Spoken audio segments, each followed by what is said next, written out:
Quand on parle donc de péché majeur, certains savants disent que c'est toute chose interdite dans le livre.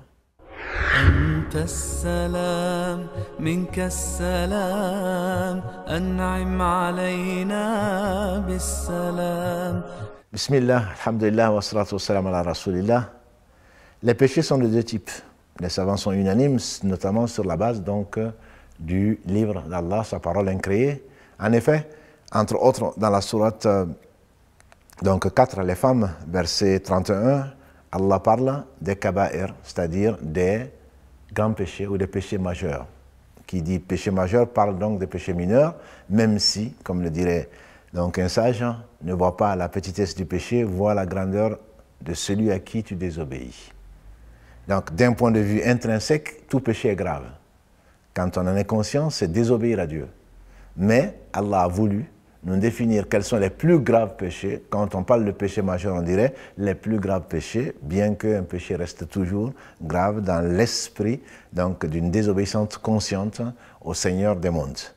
Les péchés graves ont été définis, leur nombre surtout a fait l'objet donc de divergences. Quand on prend les 4 Abdallah, Abdallah ibn Mas'ud disait qu'il y en avait 4, à partir donc de dires prophétiques, des hadiths authentiques. Abdallah ibn Omar pensait qu'il y en avait 7.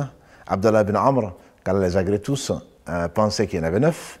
Et quand on a demandé à Abdallah ibn Abbas, il dit on lui a demandé quels sont les 7 grands péchés. Il dit plutôt 70. Plutôt 70. C'est sur cette base donc, que les savants pensent qu'il y a beaucoup plus que 7 grands péchés et que leur nombre avoisine plutôt 70 que 7. Et quels sont ces péchés les plus graves, on dirait, les péchés majeurs? Les hadiths authentiques nous définissent, nous donnent parfois 4 ans, parfois 7, comme les mubiqat, les 7 destructrices, mais les hadiths ne contiennent pas la même chose, comme pour ne pas limiter effectivement leur nombre. En effet, quand on parle donc de péché majeur, certains savants disent que c'est toute chose interdite dans le livre. Ceci est la définition, je dirais, la plus proche de la vérité.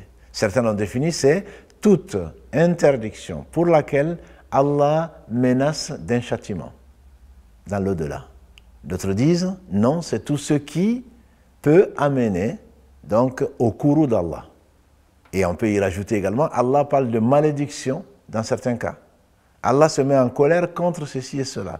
Donc on peut résumer que c'est toute désobéissance que Allah définit dans le Coran, qui va se retrouver consciemment accompli par un homme, donc qui va défier Dieu, et on appelle ça donc une kabira, donc pour dire un péché majeur, et les noms sont nombreux dans le Coran. On trouve le zamb dans le pluriel dhunub, donc qui est péché, le ism également qui est de la désobéissance, et puis on peut trouver donc hurrimat alaykum, c'est-à-dire ceci vous a été interdit. Donc toute interdiction qui est notée dans le livre est considérée par la majorité des savants comme étant les péchés les plus graves, puisque Allah seul sait que les péchés sont innombrables. Mais lui, bien sûr, il a tout, il sait tout, et il a tout réservé, et sur ceci, l'homme sera probablement interrogé, à moins qu'Allah lui fasse miséricorde, et qu'il lui en pardonne beaucoup, et qu'il le fasse rentrer sans lui demander des comptes. إن تجتنبوا كبائر ما تنهون عنه نكفر عنكم سيئاتكم وندخلكم مدخلا كريما. أنت السلام منك السلام أنعم علينا بالسلام.